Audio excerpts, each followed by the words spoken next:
What's up, family? Yo, I just want to do a little story time. I was just running on the treadmill, and when you're running, your brain is moving and thinking. And I'm always constantly reminding myself as a mature adult these days that I am thankful for everything I got because, in life it has its ups and downs, and in order to move forward, you gotta have gratitude. So I thought about this story, right? Like in June of this year, 2025, I was on Rikers for like a month. Thank God it was just a little baby stretch. And to tell you the truth, that was the longest I ever spent there because I be getting out, you know what I'm saying? And you know what I'm saying? Whatever. I'm smart, but I can still make mistakes. Anyway, I had a probation violation, and I met this dude. He also had a probation violation as well. And we met in intake. We wasn't really talking, but they put us in the same crib together. So I was like, you know what? He's Jamaican, I'm Caribbean, whatever. We gravitated and we started talking. We found out about each other. He was a cool dude. He reminded me of my brother's friend from California that he met him in high school. He kind of had the same exact vibe. He talked the same way, made the same jokes.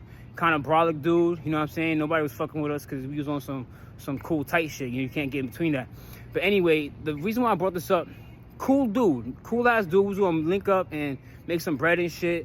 You know what I'm saying? When we came out, because that's what I'm about. We're gonna make moves. And I like people that's on the same time.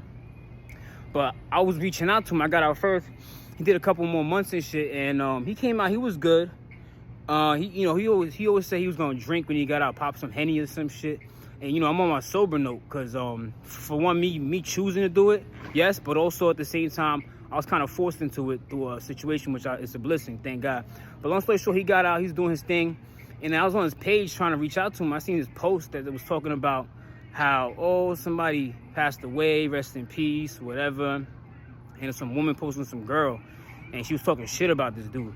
So long story short, I was figuring out what's going on. I found out that the same dude just caught a charge for beating his baby mother to death in a hotel, and he fucking he took his son with him. They gave him a kidnap charge.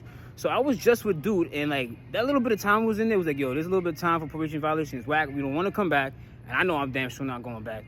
But imagine like you tight. You don't want to go back to jail. You did like 3 months, 4 months. They let you out. And now you about to do 25 to life. Because if you beating somebody to death, that's worse than just shooting them or whatever. And they're going to definitely give you the max because that's a different story. So all I'm trying to say is you meet people all the time. You don't know what they're going to do or how they are or whatever.